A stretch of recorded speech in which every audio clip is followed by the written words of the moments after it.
Hi all. Corporate റെഗുലേഷനിലെ 6th chapter winding up of a company അതിൻ്റെ video ക്ലാസ്സിൽ കുറച്ച് ഭാഗം പെൻഡിങ് ഉണ്ടായിരുന്നു. അപ്പോൾ ഈ ഒരു വീഡിയോയിൽ നമ്മൾ ആ ബാക്കിയുള്ള പോർഷൻ കൂടിയാണ് കവർ ചെയ്യുന്നത്. നമ്മൾ പറഞ്ഞുകൊണ്ടിരുന്നത് winding up of a company എന്നുള്ളൊരു ടോപ്പിക്കാണ്. അതായത് വൈൻഡിങ് അപ്പ് എന്ന് പറഞ്ഞിട്ടുണ്ടെങ്കിൽ നോർമലി നമുക്ക് ഇതിൻ്റെ ടേം ഇപ്പോൾ പരിചയമുണ്ട്. ദാറ്റ് ഈസ് എന്താണ്, ഒരു കമ്പനി അതിൻ്റെ ബിസിനസ് അവസാനിപ്പിക്കുന്ന ഒരു പ്രോസസ്സിനെയാണ് നമ്മൾ വിളിക്കുക, വൈൻഡിങ് അപ്പ് എന്ന് വിളിക്കുക. അപ്പോൾ പൊതുവായിട്ട് 2 രീതിയിലാണ് കമ്പനീസ് വൈൻഡ് അപ്പ് ചെയ്യാറുള്ളത്. ഒന്ന് കമ്പൽസറി വൈൻഡിങ് അപ്പ് അല്ലെങ്കിൽ വൈൻഡിങ് അപ്പ് ബൈ ട്രിബ്യൂണലാണ്. രണ്ടാമത്തേത് വോളണ്ടറി വൈൻഡിങ് അപ്പാണ്. അപ്പോൾ അതിൽ ആദ്യത്തെ കമ്പൽസറി വൈൻഡിങ് അപ്പ് നമ്മൾ ഓൾറെഡി പറഞ്ഞു കഴിഞ്ഞതാണ്. ഇനി പറയാനുള്ളത് വോളണ്ടറി വൈൻഡിങ് അപ്പിനെ കുറിച്ചാണ്. അപ്പോൾ അതിൻ്റെയും സ്റ്റാർട്ടിംഗ് പോർഷൻ നമ്മൾ ഓൾറെഡി പറഞ്ഞിട്ടുണ്ട്, വോളണ്ടറി വൈൻഡിങ് അപ്പ് എന്താണ് എന്നുള്ളതൊക്കെ. അപ്പോൾ അതെന്ന് പറയുന്നത് ഒന്നുകൂടി പറയാം. വോളണ്ടറി വൈൻഡിങ് അപ്പ് എന്ന് പറയുന്നത് ബൈ ദ മെമ്പേഴ്സ്, അതായത് കമ്പനിയുടെ മെമ്പേഴ്സ് തന്നെ മറ്റാരുടെയും ഇൻഫറൻസസ് ഇല്ലാതെ തന്നെ അല്ലെങ്കിൽ ഇൻ്റർഫറൻസസ് ഇല്ലാതെ തന്നെ അവർ സ്വയം തീരുമാനിക്കുകയാണ്. അതായത് കമ്പനിയുടെ ഷെയർ ഹോൾഡേഴ്സും അതുപോലെ മാനേജിങ് ഡയറക്ടേഴ്സും ബോർഡ് മെമ്പേഴ്സ് എല്ലാവരും കൂടി ഡിസൈഡ് ചെയ്യുന്നതാണ്. ഫർദർ ബിസിനസ് ഒന്നും ഈ കമ്പനി ഇനി ക്യാരി ഔട്ട് ചെയ്യുന്നില്ല, അതിൻ്റെ ബിസിനസ് എൻഡ് ചെയ്യുക എന്നുള്ളത് വോളണ്ടറിലി അവർ ഡിസൈഡ് ചെയ്യുന്നതിനെയാണ് നമ്മൾ എന്ത് വിളിക്കുക, വോളണ്ടറി വൈൻഡിങ് അപ്പ് എന്ന് വിളിക്കുക. അപ്പോൾ അവിടെ യാതൊരു വിധത്തിലുള്ള കമ്പൽഷനും ഇല്ല. ഓക്കെ, ആരുടെയും നിർബന്ധത്തോട് കൂടിയിട്ടല്ല അവിടെ winding up process carry out ചെയ്യുന്നത്. അപ്പോൾ ഇതായിരുന്നു നമ്മൾ ലാസ്റ്റ് ക്ലാസ്സിൽ ഡിസ്കസ് ചെയ്തിട്ടുണ്ടായിരുന്നത്. അപ്പോൾ ഇനി നമുക്ക് നോക്കാനുള്ളത് ഇതിൻ്റെ ബാക്കി പോർഷൻസാണ്. അപ്പോൾ അതിൽ നമ്മൾ സ്റ്റെപ്സാണ് നെക്സ്റ്റ് നോക്കാൻ പോണത്. വോളണ്ടറി വൈൻഡിങ് അപ്പിൽ steps, what are the steps in voluntary winding up എന്നുള്ളതാണ്. ഓക്കെ, അപ്പോൾ വോളണ്ടറി വൈൻഡിങ് അപ്പ് ചെയ്യുന്നതിന് മുമ്പ് ഒരുപാട് ഡിസ്കഷൻസും അതുപോലെ ഒരുപാട് മീറ്റിങ്സൊക്കെ കമ്പനിയിൽ അവർ ക്യാരി ഔട്ട് ചെയ്യുന്നുണ്ടാവും. ബോർഡ് മെമ്പേഴ്സും ഷെയർ ഹോൾഡേഴ്സും ക്രെഡിറ്റേഴ്സും ഒക്കെ ആയിട്ട് ഒരുപാട് മീറ്റിങ്സും അതുപോലെ റെസൊല്യൂഷൻസൊക്കെ പാസ് ചെയ്തിട്ടാണ് അവർ ഈ ഒരു തീരുമാനത്തിലേക്ക് എത്തുന്നത്. ഓക്കെ, അപ്പോൾ ആ ഒരു തീരുമാനത്തിലെത്തുമ്പോൾ അവർ ആദ്യം ചെയ്യേണ്ട കാര്യം ഡിക്ലറേഷൻ ഓഫ് സോൾവൻസി എന്ന് പറഞ്ഞൊരു പ്രൊസീജിയറാണ് അവർ ആദ്യം ചെയ്യേണ്ടത്. അപ്പോൾ സോൾവൻസി ഡിക്ലെയർ ചെയ്യുക എന്ന് പറഞ്ഞിട്ടുണ്ടെങ്കിൽ കമ്പനിയുടെ ഇപ്പോഴത്തെ current position of the company എന്താണ് എന്നുള്ളത് ഡിക്ലെയർ ചെയ്യുക. ഓക്കെ, അതായത് ആ കമ്പനിയുടെ അസറ്റ്സ് എത്രയാണ്, ലയബിലിറ്റീസ് എത്രയാണ്, എന്തൊക്കെയാണ് കമ്പനിയുടെ നിലവിലുള്ള കമ്പനിയുടെ സിറ്റുവേഷൻ എങ്ങനെയാണ്, ഫിനാൻഷ്യൽ പൊസിഷൻ എങ്ങനെയാണ്, ഈ കാര്യങ്ങൾ ക്ലിയർ ആയിട്ട് എന്ത് ചെയ്യാണ്, ജനറൽ മീറ്റിങ്ങിൽ പ്രസൻറ്റ് ചെയ്യുന്നൊരു പ്രോസസ്സിനെയാണ് നമ്മൾ എന്ത് വിളിക്കുക, ഡിക്ലറേഷൻ ഓഫ് സോൾവൻസി എന്ന് വിളിക്കാം. ഓക്കെ, അതായത് സോൾവൻസി എന്ന് പറയുന്നത് അതിൻ്റെ ഫിനാൻഷ്യൽ പൊസിഷനാണ്. അപ്പോൾ അങ്ങനെ ഒരു സോൾവൻസി ഇല്ലാതെ വരുമ്പോഴാണ് നമ്മളത് എന്താവുന്നത്, ഇൻസോൾവൻസി ആ ഒരു രീതിയിലേക്ക് മാറുന്നത്. അതായത് പാപ്പരായിട്ട് മാറുക നമ്മൾ കേട്ടിട്ടില്ലേ. അപ്പോൾ കമ്പനിയുടെ കറണ്ട് സോൾവൻസി പൊസിഷൻ എന്ത് ചെയ്യുക, ഡിക്ലെയർ ചെയ്യുക എന്നുള്ളതാണ്. ഡിക്ലറേഷൻ ചെയ്യേണ്ടത് ഇൻ ദ ജനറൽ മീറ്റിംഗ് ആണ്, കമ്പനിയുടെ ജനറൽ മീറ്റിങ്ങിലാണ് ബോർഡ് ഓഫ് ഡയറക്ടേഴ്സ് കമ്പനിയുടെ സോൾവൻസി ഡിക്ലെയർ ചെയ്യേണ്ടത്. And at the same time ഡിക്ലറേഷൻ്റെ കാര്യങ്ങൾ, അതായത് കമ്പനിയുടെ സോൾവൻസി ലെവൽ എന്താണെന്നുള്ളത് രജിസ്ട്രാർ ഓഫ് ദ കമ്പനിക്കും അവരെന്ത് ചെയ്തിരിക്കണം, ആ ഒരു സോൾവൻസി ഡിക്ലറേഷൻ രജിസ്ട്രാർക്ക് കൂടെ അവർ സെൻഡ് ചെയ്ത് കൊടുക്കേണ്ടതാണ്. അപ്പോൾ ഈ ഒരു സ്റ്റെപ്പാണ് നമ്മൾ വോളണ്ടറി വൈൻഡിങ് അപ്പിൽ ആദ്യമായിട്ട് അവർ ചെയ്യേണ്ടത്. രണ്ടാമത്തെ കാര്യം മീറ്റിംഗ് ഓഫ് ക്രെഡിറ്റേഴ്സാണ്. അപ്പോൾ കമ്പനീനെ സംബന്ധിച്ച് വൈൻഡപ്പ് ചെയ്യുന്നതിന് ഏറ്റവും കൂടുതൽ സഫർ ചെയ്യേണ്ടതും അല്ലെങ്കിൽ ഏറ്റവും കൂടുതൽ കമ്പനി കൺസിഡർ ചെയ്യേണ്ടതായിട്ടുള്ളൊരു കൂട്ടം ആൾക്കാരെന്ന് പറയുന്നത് കമ്പനിയുടെ ക്രെഡിറ്റേഴ്സാണ്. അതായത് കമ്പനിയിലോട്ട് ഫണ്ട് ഇൻവെസ്റ്റ് ചെയ്യുകയോ കമ്പനിയിലേക്ക് പണം കടം തരികയോ ചെയ്തിട്ടുള്ള ആൾക്കാരെയാണ് നമ്മൾ ക്രെഡിറ്റേഴ്സ് എന്ന് വിളിക്കുക. അപ്പോൾ ക്രെഡിറ്റേഴ്സാണ് പിന്നെ വൈൻഡിങ് അപ്പിൻ്റെ സമയത്ത് ഏറ്റവും കൂടുതൽ കമ്പനി കമ്മിറ്റ്മെൻറ്റ് കാണിക്കേണ്ടത് ആരോടാണ്, ക്രെഡിറ്റേഴ്സിനോടാണ്. അതായത് അവർ തന്നിരിക്കുന്ന ബാധ്യതകൾ മുഴുവനും നമ്മൾ എന്ത് ചെയ്ത് കൊടുക്കുക, ക്ലിയർ ചെയ്ത് കൊടുക്കുക എന്നുള്ളത് കമ്പനിയുടെ റെസ്പോൺസിബിലിറ്റിയാണ്. അപ്പോൾ ഇങ്ങനെ ഒരു കമ്പനി വൈൻഡ് അപ്പ് ചെയ്യാൻ പോകുന്നതിൻ്റെ മുമ്പ് തന്നെ ക്രെഡിറ്റേഴ്സിൻ്റെ അടുത്തൊക്കെ അവർ ഇൻഫോം ചെയ്യും. ദെൻ ഇവരെന്ത് ചെയ്യാം, ക്രെഡിറ്റേഴ്സിൻ്റെ ഒരു മീറ്റിംഗ് എന്ത് ചെയ്യാം, വിളിക്കുക. ആൻഡ് മീറ്റിങ്ങിൽ ഈ ഒരു റെസൊല്യൂഷൻ്റെ കാര്യം, അതായത് വൈൻഡിങ് അപ്പിൻ്റെ റെസൊല്യൂഷൻ്റെ കാര്യം ക്ലിയർ ആയിട്ട് കമ്മ്യൂണിക്കേറ്റ് ചെയ്യുക ബൈ ലെറ്റർ. അതേപോലെ കമ്പനിയുടെ സോൾവൻസി പൊസിഷൻ കൂടെ ക്രെഡിറ്റേഴ്സിന് മനസ്സിലാക്കി കൊടുക്കുക. അതായത് ക്രെഡിറ്റേഴ്സിന് മുന്നിൽ അവരുടെ സോൾവൻസി പൊസിഷൻ എന്താണ് എന്നുള്ളത് കൃത്യമായിട്ട് എന്ത് ചെയ്യുക, മനസ്സിലാക്കി കൊടുക്കുക. ആൻഡ് അതുപോലെ അവർ ചെയ്യേണ്ട ഒരു വേറെ കമ്പൽസറി ആയിട്ട് ചെയ്യേണ്ട ഒരു കാര്യം, ലിസ്റ്റ് ഓഫ് ക്രെഡിറ്റേഴ്സ് ആ മീറ്റിങ്ങിൽ പബ്ലിഷ് ചെയ്യണം. അതായത് ആരൊക്കെയാണ് കമ്പനിയുടെ ക്രെഡിറ്റേഴ്സ് എന്നുള്ളത് കൃത്യമായിട്ട് കമ്പനി അവരുടെ മുന്നിൽ പബ്ലിഷ് ചെയ്യുക അല്ലെങ്കിൽ പ്രസൻറ്റ് ചെയ്യുക. ആൻഡ് ലിസ്റ്റ് ഓഫ് ക്രെഡിറ്റേഴ്സ് മാത്രം പോരാ, ഓരോ ക്രെഡിറ്റേഴ്സിനുമുള്ള ലയബിലിറ്റീസ് എത്രയാണ്, അതേപോലെ ഓൾറെഡി ക്ലിയർ ചെയ്തിരിക്കുന്ന ലയബിലിറ്റീസ് എത്രയാണ്, ഇനി കൊടുക്കാനുള്ള ലയബിലിറ്റീസ് എത്രയാണ് എന്നുള്ളതിനെക്കുറിച്ച് കൃത്യമായിട്ടുള്ള ഒരു റിപ്പോർട്ടും കൃത്യമായിട്ടുള്ള ഒരു പ്രസൻറ്റേഷനും എവിടെ വേണം, ക്രെഡിറ്റേഴ്സിൻ്റെ മീറ്റിങ്ങിൽ കമ്പനി ക്യാരി ഔട്ട് ചെയ്യേണ്ടതാണ്. അപ്പോൾ ഓരോ ക്രെഡിറ്റേഴ്സും എത്ര രൂപ നമുക്ക് തന്നിട്ടുണ്ട്, അവർക്ക് എത്ര രൂപ നമ്മൾ തിരിച്ചു കൊടുത്തിട്ടുണ്ട്, ഇനി എത്ര കൊടുക്കാനുണ്ട് എന്നുള്ള കാര്യത്തിനെക്കുറിച്ച് കൃത്യമായിട്ടുള്ളൊരു ഒരു വിശദീകരണം ആക്ച്വലി കമ്പനി എന്ത് ചെയ്യണം, ക്രെഡിറ്റേഴ്സിൻ്റെ മീറ്റിങ്ങിൽ കൊടുക്കേണ്ടതാണ്. ഓക്കെ. ആൻഡ് രണ്ടാമത്തെ സ്റ്റെപ്പ് കഴിഞ്ഞു കഴിഞ്ഞാൽ മൂന്നാമത്തെ കാര്യം പബ്ലിക്കേഷൻ ഓഫ് റെസൊല്യൂഷൻ ആണ്. പിന്നെ ജനറൽ പബ്ലിക്കിനെ ഈ ഒരു കാര്യം അറിയിക്കുക എന്നുള്ളതാണ് കമ്പനി അടുത്ത് ചെയ്യേണ്ട ഒരു സ്റ്റെപ്പ് എന്ന് പറയുന്നത്. അപ്പോൾ ജനറൽ പബ്ലിക്കിനെ അറിയിക്കാൻ വേണ്ടിയിട്ട് 2 രീതിയിലാണ് കമ്പനിയുടെ അടുത്ത് ആ ഒരു കാര്യം പറയുന്നത്. ഒന്നാമത്തെ കാര്യം ഒഫീഷ്യൽ ഗസറ്റിൽ പബ്ലിഷ് ചെയ്യുക, അതായത് ഇങ്ങനെ ഒരു കമ്പനി ഉണ്ടായിരുന്നു and that company is going to wind up, അതിൻ്റെ ബിസിനസ് വൈൻഡ് അപ്പ് ചെയ്യാൻ പോവുകയാണ് എന്നുള്ള കാര്യം ഒഫീഷ്യൽ ഗസറ്റിൽ പബ്ലിഷ് ചെയ്യുക. അതേപോലെ കമ്പനിയുടെ ഹെഡ് ഓഫീസ് സിറ്റുവേറ്റ് ചെയ്യുന്ന ഡിസ്ട്രിക്റ്റിൽ ഒരു ലീഡിംഗ് ന്യൂസ് പേപ്പർ, അതായത് ഏറ്റവും കൂടുതൽ സർക്കുലേഷനുള്ള ലീഡിംഗ് ന്യൂസ് പേപ്പറിൽ ഈ ഒരു ന്യൂസ് അല്ലെങ്കിൽ ഈ ഒരു റെസൊല്യൂഷൻ അതേപടി എന്ത് ചെയ്യുക, പബ്ലിഷ് ചെയ്യുക എന്നുള്ളതാണ് ഈ പറയുന്ന പബ്ലിക്കേഷൻ ഓഫ് റെസൊല്യൂഷൻ കൊണ്ട് ഉദ്ദേശിക്കുന്നത്. ഓക്കെ. അപ്പോൾ ഇതെന്തിനു വേണ്ടിയിട്ടാണ്, ആരെങ്കിലും അതായത് കമ്പനിയുമായിട്ട് റിലേറ്റഡ് ആയിട്ടുള്ള സ്റ്റേക്ക് ഹോൾഡേഴ്സ് ആരെങ്കിലും ഈ ഒരു വിവരം അറിയാതെ ആയി പോകരുത് എന്നുള്ളതാണ് അവിടെ ഈ ഒരു കമ്പൽഷൻ്റെ കാര്യം. അപ്പോൾ അങ്ങനെ കൃത്യമായിട്ട് എന്ത് ചെയ്യുക, ഈ ഒരു കാര്യം ഇങ്ങനെ ഈ 2 മോഡ്സിൽ ഏതെങ്കിലും ഒന്നിൽ കമ്പനി ഉറപ്പായിട്ടും ചെയ്തിരിക്കുക. ഇപ്പോൾ കുറച്ചും കൂടിയും അഡ്വാൻസ്ഡ് ആയിട്ട് എന്തും കൂടി ചെയ്യുന്നുണ്ട്, കമ്പനിയുടെ ഒഫീഷ്യൽ വെബ്സൈറ്റിൽ ഈ ഒരു കാര്യം അവർ കൃത്യമായിട്ട് കൊടുക്കണം എന്ന് കൂടെ പറയുന്നുണ്ട്. ഓക്കെ. അപ്പോൾ ഈ ഒരു സ്റ്റെപ്പ് കൂടെ കഴിഞ്ഞു കഴിഞ്ഞാൽ കമ്പനിക്ക് എന്ത് ചെയ്യാം, അതിൻ്റെ voluntary winding a procedure actually officially അവർക്ക് ബിഗിൻ ചെയ്യാൻ വേണ്ടിയിട്ട് പറ്റും. അതായത് ലയബിലിറ്റീസ് സെറ്റിൽ ചെയ്യുകയും ഏതെങ്കിലും അസറ്റ്സ് ടേക്ക് ഓവർ ചെയ്യാനുണ്ടെങ്കിൽ ടേക്ക് ഓവർ ചെയ്യുകയും അങ്ങനെയുള്ള കാര്യങ്ങളൊക്കെ ആക്ച്വലി അവർക്ക് 4ാമത്തെ സ്റ്റെപ്പിൽ, അതായത് പബ്ലിക്കേഷൻ ഓഫ് റെസൊല്യൂഷന് ശേഷം അവർക്ക് ചെയ്യാവുന്നതാണ്. ആൻഡ് 5ാമത്തെ സ്റ്റെപ്പിൽ അപ്പോയിൻമെൻറ്റ് ഓഫ് എ ലിക്വിഡേറ്റർ അല്ലെങ്കിൽ അപ്പോയിൻമെൻറ്റ് ഓഫ് കമ്പനി ലിക്വിഡേറ്റർ എന്നുള്ളതാണ് അടുത്തൊരു സ്റ്റെപ്പ്. അപ്പോൾ നമുക്കറിയാം ലിക്വിഡേറ്റർ എന്ന് പറയുന്നത് is A person or institution who facilitate the winding up. അപ്പോൾ വൈൻഡിങ് അപ്പ് പ്രോസസ്സ് ഫെസിലിറ്റേറ്റ് ചെയ്യാൻ വേണ്ടിയിട്ട് അപ്പോയിൻറ്റ് ചെയ്യുന്ന ഒരു പേഴ്സൺ അല്ലെങ്കിൽ ഒരു ഇൻസ്റ്റിറ്റ്യൂഷനെയൊക്കെയാണ് നമ്മൾ എന്ത് വിളിക്കുക, ലിക്വിഡേറ്റർ എന്ന് വിളിക്കുക. അപ്പോൾ കമ്പനിയുടെ വൈൻഡപ്പിന് വേണ്ടിയിട്ട് കമ്പനിക്ക് തന്നെ എന്ത് ചെയ്യാൻ പറ്റും, ഒരു ലിക്വിഡേറ്ററിനെ അപ്പോയിൻറ്റ് ചെയ്യാൻ വേണ്ടിയിട്ട് പറ്റും.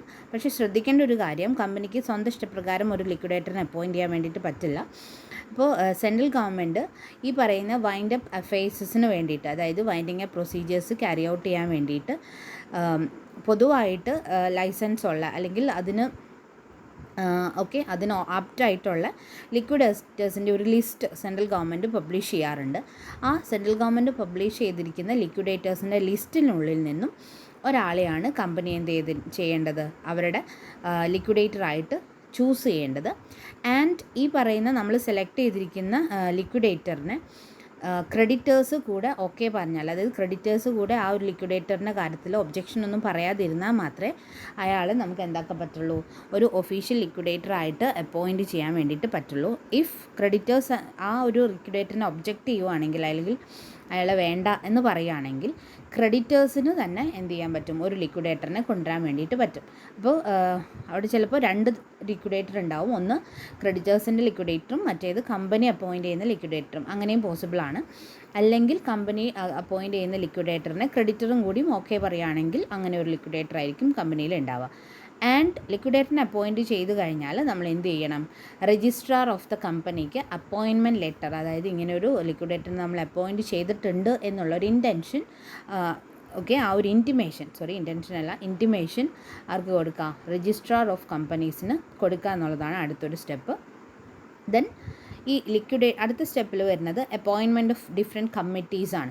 അപ്പോൾ കമ്മിറ്റീസ് എന്ന് പറയുന്നത് നമുക്കറിയാം, ഒരു കമ്പനി വൈൻഡപ്പ് ചെയ്യുക എന്ന് പറയുന്നത് ഒരു വലിയ പ്രൊസീജിയറാണ്. ഒന്നാമത്തെ കാര്യം, കമ്പനിക്ക് കുറേ ബാധ്യതകളുണ്ട്, അതൊക്കെ ക്ലിയർ ചെയ്ത് കൊടുക്കണം.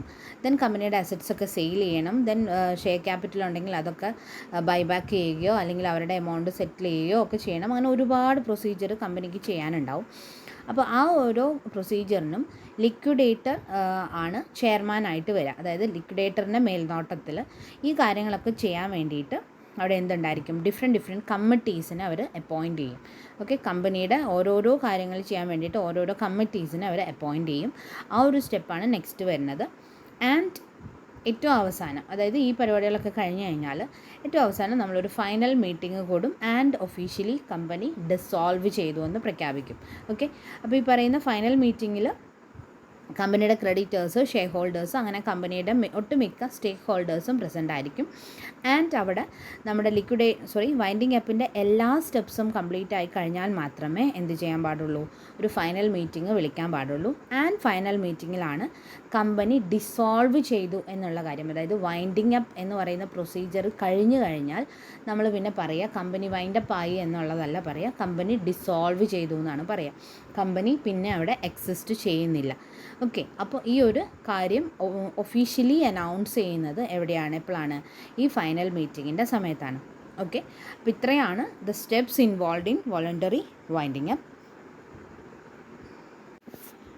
ആൻഡ് നമുക്കതിൽ ബാക്കിയുള്ളൊരു 2 ടോപ്പിക്കും കൂടി ഉണ്ട്. That is preferential payments and settlement of liabilities in voluntary winding up. അപ്പോൾ വോളണ്ടറി വൈൻഡിങ് അപ്പ് നമ്മൾ നടക്കുന്ന സമയത്ത് ഓഫ് കോഴ്സ് നമുക്ക് എന്ത് ചെയ്യണം, കുറേ പേയ്മെൻറ്റ്സ് ക്ലിയർ ചെയ്യാനുണ്ടാവും, അതേപോലെ കുറേ ലയബിലിറ്റീസ് സെറ്റിൽ ചെയ്യാനുണ്ടാവും. അപ്പോൾ അതിൻ്റെ ഒരു ഓർഡർ എങ്ങനെയാണ്, ഏത് രീതിയിലാണ് ഇവർ ഈ പ്രിഫറൻഷ്യൽ ലയബിലിറ്റീസും അതുപോലെ പേയ്മെൻറ്റ്സ് ഒക്കെ നടത്തുന്നത് എന്നുള്ളതാണ് നമുക്ക് നെക്സ്റ്റ് നോക്കാനുള്ളത്. Preferential payments are the first payment made by the company. They have to be paid in priority to all other debts. അപ്പോൾ എങ്ങനെയാണ് പ്രയോറിറ്റി പേയ്മെൻറ്റ്സ് അല്ലെങ്കിൽ പ്രിഫറൻഷ്യൽ പേയ്മെൻറ്റ്സ് എന്ന് പറയുന്നത്, ഏറ്റവും ഫസ്റ്റ്, അതായത് ഏറ്റവും ആദ്യം കമ്പനി ക്ലിയർ ചെയ്യേണ്ട അല്ലെങ്കിൽ സെറ്റിൽ ചെയ്യേണ്ട ഡെപ്റ്റ് ഏതൊക്കെയാണ് എന്നുള്ളതിന് ഒരു ഓർഡർ ഒഫീഷ്യലി വെച്ചിട്ടുണ്ട്. അതായത് ഏത് ഓർഡറിലാണ് അവരുടെ ഡെപ്റ്റുകൾ ക്ലിയർ ചെയ്യേണ്ടത് എന്നുള്ളത്. ഓക്കെ, അപ്പോൾ ഈ പറയുന്ന ഓർഡറിലായിരിക്കണം അവരെന്ത് ചെയ്യേണ്ടത്, അവരുടെ ഡെപ്റ്റ്, അതായത് പേയ്മെൻറ്റ്സ്, ഔട്ട്സൈഡേഴ്സിനുള്ള പേയ്മെൻറ്റ്സും അതുപോലെ ഇൻസൈഡിലുള്ള പേയ്മെൻറ്റ്സും അവർ ക്ലിയർ ചെയ്യേണ്ട ഓർഡർ എങ്ങനെയാണ് എന്നുള്ളതാണ് ഇവിടെ പറയുന്നത്. അപ്പോൾ preferential payments and settlement of liabilities ഏത് രീതിയിലായിരിക്കണം under voluntary winding up. Okay, അപ്പോൾ ആദ്യം സെറ്റിൽ ചെയ്യേണ്ട കാര്യം all taxes and rates payable to the government ആണ്. ആദ്യം ചെയ്യേണ്ടത് ഗവൺമെൻറ്റിന് പേ ചെയ്യാനുള്ള എന്തെങ്കിലും തരത്തിലുള്ള ടാക്സസ്, അതേപോലെ റേറ്റ്സ്, വേറെ എന്തെങ്കിലും തരത്തിലുള്ള പേയ്മെൻറ്റ് നമ്മൾ പേ ചെയ്യാൻ ബാക്കിയുണ്ടെങ്കിൽ അത് ഗവൺമെൻറ്റിന് കൃത്യമായിട്ട് പേ ചെയ്യുക എന്നുള്ളതാണ് ആദ്യത്തെ പേയ്മെൻറ്റ്. അപ്പോൾ ഫസ്റ്റ് ഓഫ് ഓൾ ഒരു കമ്പനി വോളണ്ടറിലി വൈൻഡ് അപ്പ് ചെയ്യുന്നതിന് ഏറ്റവും ആദ്യം പേയ്മെൻറ്റ് നടത്തേണ്ടത് ആർക്കാണ്, to the government. Okay, and രണ്ടാമത്തത് all wages or salaries or commission to the employees. അടുത്ത കാര്യം, എംപ്ലോയീസിന് ഏതെങ്കിലും തരത്തിലുള്ള റെമ്യൂണറേഷൻ അല്ലെങ്കിൽ വേജസ് അല്ലെങ്കിൽ സാലറി, കമ്മീഷൻ, അങ്ങനെ എന്തെങ്കിലും നമ്മൾ കൊടുക്കാൻ ബാക്കിയുണ്ടെങ്കിൽ അത് ക്ലിയർ ആയിട്ട് കൊടുക്കുക എന്നുള്ളതാണ്. പിന്നെ ഓൾ അക്രൂഡ് റെമ്യൂണറേഷൻ ഓഫ് എംപ്ലോയീസിന് അക്രൂഡ് റെമ്യൂണറേഷൻ വരുന്നുണ്ടെങ്കിൽ, അതായത് അരിയറായിട്ട് വരുന്നതോ അല്ലെങ്കിൽ ഇനി കൊടുക്കാൻ ബാക്കിയുള്ളതോ ആയിട്ടുള്ള നമ്മൾ കുമുലേറ്റ് ചെയ്ത് വെച്ചിരിക്കുന്ന ഏതെങ്കിലും റെമ്യൂണറേഷൻ കൊടുക്കാനുണ്ടെങ്കിൽ അതും നമ്മൾ എന്ത് ചെയ്യുക, ക്ലിയർ ചെയ്ത് കൊടുക്കുക. പിന്നെ എമൗണ്ട് അണ്ടർ വർക്ക്മെൻ കോമ്പൻസേഷൻ. പിന്നെ വരുന്നത് വർക്ക്മെൻ കോമ്പൻസേഷൻ എന്ന് പറയുന്നത് അവിടെ വർക്ക് ചെയ്തുകൊണ്ടിരിക്കുന്ന പേഴ്സൺസിന് നമ്മൾ പിന്നെ ഫർദറായിട്ട് അവർക്ക് എന്തുണ്ടാവില്ല, അവിടെ ജോലി ഉണ്ടാവില്ല. ഓക്കെ, അങ്ങനെ ഒരു കമ്പനിയിൽ നിന്ന് അവിടെ നിന്ന് പെട്ടെന്നൊരു ദിവസം പിരിച്ചു വിടുമ്പോൾ അവർക്ക് എന്ത് വരും, പെട്ടെന്നൊരു ഫിനാൻഷ്യൽ ക്രൈസിസ് വരും. അപ്പോൾ ആ ഒരു ക്രൈസിസ് മീറ്റപ്പ് ചെയ്യാൻ വേണ്ടിയിട്ട് ഒരു സർട്ടൻ എമൗണ്ട് ഓഫ് മണി അവർ ഫിക്സ് ചെയ്തിട്ടുണ്ടാവും. ആ ഒരു എമൗണ്ട് ഓഫ് മണി അവർക്ക് കൊടുത്തിട്ട് അവരുടെ ജീവനോപാധിയാണ് ഈ ഒരു കമ്പനി ഇല്ലാതാവുന്നതോടുകൂടി നഷ്ടപ്പെടുന്നത്. അപ്പോൾ അവർക്ക് പെട്ടെന്നൊരു ജോലി കിട്ടുന്നത് വരെ അവർക്ക് പിടിച്ചു നിൽക്കാൻ ആവശ്യമായിട്ടുള്ള ഒരു certain amount of money company pay ചെയ്യാറുണ്ട്. That is workmen compensation. And പിന്നെ വരുന്നത് all sum due to any employees from the provident fund. പിന്നെ എംപ്ലോയീസിന് പ്രൊവിഡൻറ്റ് ഫണ്ട് അതിൻ്റെ എമൗണ്ടോ എന്തെങ്കിലും സെറ്റിൽ ചെയ്യാൻ ബാക്കിയുണ്ടെങ്കിൽ, ഗ്രാറ്റുവിറ്റി പോലത്തെ എമൗണ്ടൊക്കെ സെറ്റിൽ ചെയ്യാൻ ബാക്കിയുണ്ടെങ്കിൽ അതൊക്കെ നമ്മൾ പ്രിഫറൻസ് കൊടുത്തിട്ട് ആദ്യം തന്നെ സെറ്റിൽ ചെയ്യേണ്ടതാണ്. ദെൻ അതിന് ശേഷം നമ്മൾ ചെയ്യേണ്ടത് ക്രെഡിറ്റേഴ്സിനാണ് പിന്നെ പേയ്മെൻറ്റ്സ് വരിക. അങ്ങനെ ആ ഒരു ഓർഡറിലാണ് എന്ത് ചെയ്യുക, പ്രിഫറൻഷ്യൽ പേയ്മെൻറ്റ്സ് എവിടെ വരിക, വോളണ്ടറി വൈൻഡിങ് അപ്പിൻ്റെ സമയത്ത് നമ്മൾ നടത്താറുള്ളത്. ഓക്കെ, ആൻഡ് നമ്മുടെ അടുത്തൊരു ടോപ്പിക് വരുന്നത് കോൺസിക്വൻസസ് ഓഫ് വൈൻഡിങ് അപ്പ് ആണ്. അപ്പോൾ ഒരു കമ്പനി വൈൻഡ് അപ്പ് ചെയ്ത് കഴിഞ്ഞാൽ അതിന് ശേഷം എന്ത് സംഭവിക്കും, അതിൻ്റെ കോൺസിക്വൻസസ് എന്തൊക്കെയാണ് എന്നുള്ളതാണ്. അതായത് നമുക്കറിയാലോ, ഒരു കമ്പനി വൈൻഡ് അപ്പ് ആയി കഴിഞ്ഞാൽ എന്തൊക്കെ പ്രശ്നങ്ങൾ ഉണ്ടാവും, അല്ലെങ്കിൽ എന്തൊക്കെയാണ് അതിൻ്റെ ബാക്കി ഭാഗങ്ങൾ എന്നുള്ളത് നമുക്ക് ഏകദേശം നമുക്ക് ഊഹിച്ചാൽ അറിയാൻ പറ്റും. അപ്പോൾ അതാണ് നമ്മളിനി പറയാൻ പോകുന്നത്. അപ്പോൾ consequences as to shareholders point of view ആണ് ആദ്യത്തെ ഒരു കാര്യം. അതായത് ഷെയർ ഹോൾഡേഴ്സ് പോയിൻ്റ് ഓഫ് വ്യൂവിൽ എന്താണ് കോൺസിക്വൻസസ് ആയിട്ട് വരുന്നത്, അതായത് ഷെയർ ഹോൾഡേഴ്സിന് പിന്നെ എന്താണ് അവിടുത്തെ ഫ്യൂച്ചർ. അപ്പോൾ പൊതുവേ നമുക്കറിയാം, ഒരു കമ്പനി വൈൻഡ് അപ്പ് ചെയ്ത് കഴിഞ്ഞാൽ ഷെയർ ഹോൾഡേഴ്സിന് പിന്നെ അവിടെ റോളൊന്നും ഉണ്ടാവില്ല. അവരുടെ ക്യാപിറ്റലൊക്കെ കമ്പനി എന്ത് ചെയ്യും, റീപേ ചെയ്യും. അതായത് അവരുടെ അടുത്ത് നിന്ന് വാങ്ങിയ എമൗണ്ട് ഓഫ് മണിയൊക്കെ കമ്പനി തിരിച്ചു കൊടുക്കും. ആൻഡ് ഫർദർ മോർ അവരവിടെ എന്തായിരിക്കില്ല, ഷെയർ ഹോൾഡേഴ്സായിട്ട് സർവൈവ് ചെയ്യില്ല. പിന്നെ ആ ഒരു കമ്പനിയുടെ ഷെയർ അവരുടെ കയ്യിൽ ഇല്ലാത്തത് കൊണ്ട് തന്നെ അവർ പിന്നെ ആ കമ്പനിയുടെ ഷെയർ ഹോൾഡറായിട്ട് ഒരിക്കലും പിന്നെ അവർക്കവിടെ ഇരിക്കാനായിട്ട് പറ്റില്ല. അപ്പോൾ ആ ഒരു രീതിയിൽ അവർ ഏൺ ചെയ്തിരിക്കുന്ന എല്ലാ ഇൻകംസും അവർക്ക് എന്താവും, അതുവഴി നഷ്ടപ്പെടും. പിന്നെ വരുന്നത് ക്രെഡിറ്റേഴ്സിനുള്ള കോൺസിക്വൻസസ് ആണ്. ക്രെഡിറ്റേഴ്സിന് പിന്നെ എല്ലാ എമൗണ്ടും സെറ്റിൽ ചെയ്ത് കഴിഞ്ഞെങ്കിൽ ഒരു കുഴപ്പമില്ല. സെറ്റിൽ ചെയ്തിട്ടില്ല എങ്കിൽ അവർക്ക് പിന്നെ എന്താണ്, കോടതി വഴി അല്ലെങ്കിൽ ട്രിബ്യൂണൽ വഴി അവരുടെ ഡെപ്റ്റ് സെറ്റിൽ ചെയ്യുന്ന രീതിയിലേക്ക് അവർ മാറേണ്ടി വരും. പിന്നെ കോൺസിക്വൻസസ് ടു സെർവൻസ് ആൻഡ് ഓഫീസേഴ്സിന് അതുപോലെ സെർവൻസ് ഓഫ് ദ കമ്പനീസിനും വരുന്ന പ്രശ്നങ്ങളെന്ന് പറയുന്നത്, ഒന്നാമത്തെ കാര്യം നമുക്കറിയാം, അവർക്കൊന്നും പിന്നെ അവിടെ എന്തുണ്ടായിരിക്കില്ല, ജോലിയൊന്നും ഉണ്ടായിരിക്കില്ല. ആൻഡ് അവർ സെപ്പറേറ്റ് ആയിട്ട് വേറെ ജോലി അന്വേഷിച്ച് പോകേണ്ടി വരും. അതേപോലെ ചിലപ്പോൾ അവർക്ക് ഈ പറയുന്ന പോലെ വർക്ക്മെൻ കോമ്പൻസേഷനൊക്കെ അവർക്ക് എന്താണ്, കറക്റ്റായിട്ടുള്ളൊരു വർക്ക്മെൻ കോമ്പൻസേഷനൊക്കെ കിട്ടിയിട്ടുണ്ടെങ്കിൽ അവരുടെ ലൈഫ് വലിയ കുഴപ്പമില്ലാണ്ട് പോകും. ഇല്ലെങ്കിൽ അവരത് സഫർ ചെയ്യേണ്ടി വരും. പിന്നെ consequences of proceeding against the company. Then ഈ കമ്പനിക്ക് വേറെ കമ്പനിയുമായിട്ടുള്ള റിലേഷൻഷിപ്പ്, അല്ലെങ്കിൽ മറ്റൊരു കമ്പനിയും ഈ കമ്പനിയും തമ്മിൽ എന്തെങ്കിലും തരത്തിലുള്ള റിലേഷൻഷിപ്പ് ഉണ്ടായിരുന്നെങ്കിൽ ആ ഒരു റിലേഷൻഷിപ്പിൽ വരുന്ന കുറേ ട്രബിൾസ് അവർ ഫേസ് ചെയ്യേണ്ടി വരും. പിന്നെ കോൺസിക്വൻസസ് ആസ് ടു ഡോക്യുമെൻറ്റ്സ്. കമ്പനിയുടെ ഡോക്യുമെൻറ്റ്സ് എല്ലാം പൊതുവേ കമ്പനിയുടെ ഇങ്ങനെ വൈൻഡ് അപ്പ് ചെയ്ത് കഴിഞ്ഞാൽ കമ്പനിയുടെ ഡോക്യുമെൻറ്റ്സ് എല്ലാം രജിസ്ട്രാർക്ക് ട്രാൻസ്ഫർ ചെയ്യുകയാണ് ചെയ്യുക. അതായത് ഈ ഒരു കമ്പനിയുടെ മെയിൻ ഡോക്യുമെൻറ്റ്സ് ഒക്കെ രജിസ്ട്രാർക്ക് ഹാൻഡ് ഓവർ ചെയ്യും. ആൻഡ് രജിസ്ട്രാർ അത് കീപ്പ് ചെയ്യുകയാണ് ചെയ്യുക. ഓക്കെ, അപ്പോൾ ഇതൊക്കെയാണ് അതിൻ്റെ കോൺസിക്വൻസസ് എന്ന് പറയുന്നത്. ഇനി ഇതിനകത്ത് തന്നെ പറയുന്ന ഒരു ടോപ്പിക്കാണ് ഡിസൊല്യൂഷൻ ഓഫ് എ കമ്പനി എന്ന് പറയുന്നത്. അപ്പോൾ നമ്മൾക്ക് ഓൾറെഡി കൺഫ്യൂഷൻ ആവുന്നൊരു 2 ടേംസാണ് വൈൻഡിങ് അപ്പും ഡിസൊല്യൂഷനും. രണ്ടും ഒന്ന് തന്നെയല്ലേ എന്നൊരു കൺഫ്യൂഷൻ നമുക്ക് വരും. രണ്ടും ഒരേ ടേമാണ്, പൊതുവേ നമ്മളതിന് ഇൻ്റർചേഞ്ചബിളി യൂസ് ചെയ്യാറുണ്ടെന്ന് മാത്രം. വൈൻഡിങ് അപ്പ് എന്ന് പറയുന്നത്, ആ വൈൻഡിങ് അപ്പ് അല്ലെങ്കിൽ ഒരു കമ്പനി പൂട്ടാൻ പോകുന്നതിൻ്റെ എല്ലാ പ്രൊസീജിയേഴ്സിനെയും കളക്റ്റീവായിട്ട് പറയുന്ന ടേമാണ് വൈൻഡിങ് അപ്പ് എന്ന് പറയുന്നത്. പക്ഷേ ഡിസൊല്യൂഷൻ എന്ന് പറയുന്നത് വൈൻഡിങ് അപ്പിന് ശേഷം ഒരു കമ്പനിയെ നമ്മൾ വിളിക്കുക, അല്ലെങ്കിൽ കമ്പനിയിൽ സംഭവിച്ചിരിക്കുന്ന കാര്യങ്ങൾ, അതായത് വൈൻഡിങ് അപ്പ് പ്രൊസീജിയറൊക്കെ എൻഡ് ചെയ്ത് കഴിഞ്ഞാൽ ആ കമ്പനിക്ക് ഉണ്ടാകുന്ന മാറ്റത്തിനെയാണ് നമ്മൾ ഡിസൊല്യൂഷൻ എന്ന് പറയുക. അപ്പോൾ dissolution means the stage when the company ceases to exist. On dissolution, the existence of a company comes to an end. It is similar to the death of a living person. അപ്പോൾ dissolution എന്ന് പറയുന്നത് ഒരു ജീവിച്ചിരിക്കുന്ന ആൾ പെട്ടെന്ന് മരിച്ചു പോകുമ്പോഴുള്ളൊരു ആ ഒരു ഫീലാണ് നമുക്കൊരു കമ്പനിയെ സംബന്ധിച്ച് പറയുമ്പോൾ ഉണ്ടാവുക. ഡിസോൾവ് ചെയ്തു അല്ലെങ്കിൽ ഒരു കമ്പനി വൈൻഡപ്പ് ആയി എന്ന് പറയുന്നേക്കാളും നമ്മൾ ഡിസോൾവ് ആയി എന്ന് പറയുന്നതാണ് കുറച്ചുകൂടി മീനിങ് ഫുൾ ആയിട്ടുള്ളൊരു ടേം എന്ന് പറയുന്നത്. അപ്പോൾ ഡിസോൾവ് ചെയ്തു എന്ന് പറഞ്ഞിട്ടുണ്ടെങ്കിൽ പിന്നെ ആ കമ്പനി അവിടെ സർവൈവ് ചെയ്യുകയോ എക്സിസ്റ്റ് ചെയ്യുകയോ ചെയ്യുന്നില്ല എന്നുള്ളതാണ്. After dissolution of a company, the existence of a company come to an end. The existence of the liquidator of the company also end. There is no more recognition of any loan to the company. No work can be carried on in the name of the company. അപ്പോൾ എന്തൊക്കെയാണ്, ഡിസൊല്യൂഷന് ശേഷം ഈ പറയുന്ന കാര്യങ്ങളൊന്നും അവിടെ നടക്കില്ല. Liquidator ഉണ്ടാവില്ല, company ഉണ്ടാവില്ല, കമ്പനിയുടെ മുകളിലുള്ള കമ്പനിയുടെ പേരിൽ നമുക്ക് ലോൺ എടുക്കാൻ പറ്റത്തില്ല, കമ്പനിയിൽ യാതൊരു തരത്തിലുള്ള ബിസിനസ് ആക്ടിവിറ്റീസോ അല്ലാത്ത ആക്ടിവിറ്റീസോ ക്യാരി ഔട്ട് ചെയ്യുന്നില്ല.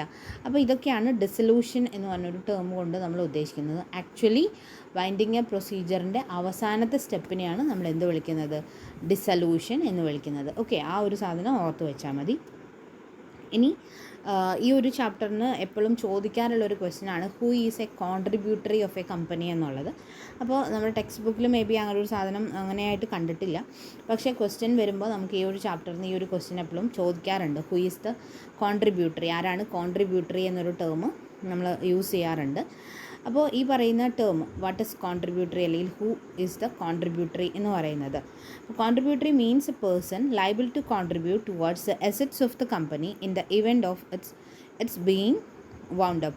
For the purpose of this clause, it is hereby clarified that a person holding fully paid shares in a company shall be considered as a contributory but shall have no liabilities of a contributory under the Act, while retaining the rights of such a contributory. അപ്പോൾ പറയുന്ന സമയത്ത് നിങ്ങൾക്ക് confusion വരുന്ന ഒരു ടേമാണ് contributory എന്ന് പറയുന്നത്. അപ്പോൾ contributory is A person അല്ലെങ്കിൽ ഒരു ഇൻസ്റ്റിറ്റ്യൂഷൻ ആയിരിക്കാം. അത് എന്താണ്, അദ്ദേഹം ആ കമ്പനിയുടെ അസറ്റ്സിലോട്ട് മണി കോൺട്രിബ്യൂട്ട് ചെയ്യാൻ റെഡി ആയിട്ടുള്ള ആളെയാണ് നമ്മൾ എന്ത് വിളിക്കുക, കോൺട്രിബ്യൂട്ടറി എന്ന് വിളിക്കുക. Okay, it's a person who is liable to contribute towards the assets of the company in the event of its being wound up. അതായത് ഒരു കമ്പനി വൈൻഡ് അപ്പ് ചെയ്യാൻ പോകുമ്പോൾ അതിൻ്റെ അസറ്റ്സ് മുഴുവനും എന്ത് ചെയ്തിരിക്കണം, അസറ്റ്സ് മുഴുവനും സെയിൽ ഔട്ട് ചെയ്തിട്ടാണ് അവർ കമ്പനി അതിൻ്റെ വൈൻഡിങ് പ്രൊസീജിയർ നടത്തുക. അപ്പോൾ അങ്ങനെ ഒരു കമ്പനിയുടെ അസറ്റ്സുകൾ സെയിൽ ഔട്ട് ചെയ്യുമ്പോൾ ആ അസറ്റ്സിലോട്ട് എമൗണ്ട് കോൺട്രിബ്യൂട്ട് ചെയ്യാൻ വില്ലിങ് ആയിട്ട് വരുന്ന ഒരു പേഴ്സണെയാണ് നമ്മൾ എന്ത് വിളിക്കുന്നത്, കോൺട്രിബ്യൂട്ടറി എന്ന് വിളിക്കുന്നത്. ഓക്കെ, അപ്പോൾ കോൺട്രിബ്യൂട്ടറി എന്ന് പറയുന്നത് അയാൾ ചിലപ്പോൾ എന്താണ് കൊടുക്കുക, ചിലപ്പോൾ ഷെയർ കൊടുത്തിട്ടായിരിക്കും ആ കമ്പനിയുടെ അസറ്റ്സ് മുഴുവനും പർച്ചേസ് ചെയ്യാം. ഓക്കെ, അതായത് അസറ്റ്സിൻ്റെ വാല്യൂവിന് ഈക്വലൻ്റ് ആയിട്ടുള്ള ഷെയർസ് ആയിരിക്കും മേ ബി അയാൾ വാങ്ങുന്നുണ്ടാവും, കൊടുക്കുന്നുണ്ടാവുക. അല്ലെങ്കിൽ അയാൾ ക്യാഷ് കൊടുത്തിട്ടോ കമ്പനിയുടെ അസറ്റ്സ് മുഴുവനും പർച്ചേസ് ചെയ്യും. ആൻഡ് അസറ്റ്സിൻ്റെ മുകളിൽ ഇൻവെസ്റ്റ് ചെയ്യാന്നൊരു ടേമാണ് യൂസ് ചെയ്യുക. പർച്ചേസ് ചെയ്യുക എന്നുള്ളതല്ല, അസറ്റ്സിൻ്റെ മുകളിൽ ഇൻവെസ്റ്റ് ചെയ്യുക. അങ്ങനെ ഇൻവെസ്റ്റ് ചെയ്ത് കഴിഞ്ഞിട്ടുണ്ടെങ്കിൽ അയാളെ നമ്മൾ എന്ത് വിളിക്കും, കോൺട്രിബ്യൂട്ടറി എന്ന് വിളിക്കും. ബട്ട് അയാൾക്ക് വേറെ യാതൊരു വിധത്തിലുള്ള ലയബിലിറ്റീസും കമ്പനിയിൽ ഉണ്ടാവില്ല. ഓക്കെ, അയാളുടെ റോൾ എന്ന് പറയുന്നത് കമ്പനിയുടെ അസറ്റ്സിൽ എമൗണ്ട് കോൺട്രിബ്യൂട്ട് ചെയ്യുക at the time of winding up. Winding അപ്പിൻ്റെ സമയത്ത് ആ ഒരു കമ്പനിയുടെ അസറ്റ്സിലോട്ട് എമൗണ്ട് കോൺട്രിബ്യൂട്ട് ചെയ്യുക എന്നുള്ളതാണ് നമ്മുടെ കോൺട്രിബ്യൂട്ടറി എന്ന് പറയുന്നൊരു ടേം കൊണ്ട് ഉദ്ദേശിക്കുന്നത്. എപ്പോഴും ഷോർട്ട് ആൻസർ, അതായത് നമ്മുടെ നിങ്ങളുടെ എക്സാമിൻ്റെ ഫസ്റ്റ് സെക്ഷൻ പോർഷനിൽ എപ്പോഴും കാണുന്നൊരു ക്വസ്റ്റ്യനാണ് ആരാണ് കോൺട്രിബ്യൂട്ടറി എന്നുള്ളൊരു ക്വസ്റ്റ്യൻ. അപ്പോൾ അത് വരുമ്പോൾ ഈ ഒരു കാര്യം നിങ്ങൾ കൃത്യമായിട്ട് എഴുതി വയ്ക്കാൻ നോക്കുക. നമ്മുടെ ടെക്സ്റ്റ് ബുക്കിൽ അങ്ങനെ കണ്ടിട്ടില്ല, കോൺട്രിബ്യൂട്ടറി എന്ന് പറഞ്ഞൊരു ടേമിൻ്റെ എക്സ്പ്ലനേഷൻ കൊടുത്തതായിട്ട് കണ്ടിട്ടില്ല, അതുകൊണ്ടാണ്. ഓക്കെ, അപ്പോൾ ഇത്രയേ ഉള്ളൂ നമ്മുടെ വൈൻഡിങ് അപ്പ് എന്ന് പറഞ്ഞൊരു ചാപ്റ്റർ 6 അവസാനത്തെ ചാപ്റ്ററാണ്. അപ്പോൾ ഈ കാര്യങ്ങൾ പൊതുവേ എക്സാമിന് 1-2 ക്വസ്റ്റ്യൻസ് ഒക്കെ ഈ ചാപ്റ്ററിൽ നിന്ന് ഇതുവരെ ചോദിച്ച് കണ്ടിട്ടുണ്ട്. അതായത് ആരാണ് കോൺട്രിബ്യൂട്ടറി എന്നൊരു ക്വസ്റ്റ്യൻ ചോദിച്ചിട്ടുണ്ട്. അതേപോലെ പ്രൊസീജിയർ ഓഫ് വൈൻഡിങ് അപ്പ് ചോദിച്ചിട്ടുണ്ട്. ലിക്വിഡേറ്ററിൻ്റെ റോൾ എന്തൊക്കെയാണെന്നുള്ളത് ചോദിച്ചിട്ടുണ്ട്. അങ്ങനെ കുറച്ച് ക്വസ്റ്റ്യൻസൊക്കെ ഈ ചാപ്റ്ററിൽ നിന്ന് നമുക്ക് എക്സ്പെക്റ്റ് ചെയ്യാൻ വേണ്ടിയിട്ട് പറ്റും. ഓക്കെ.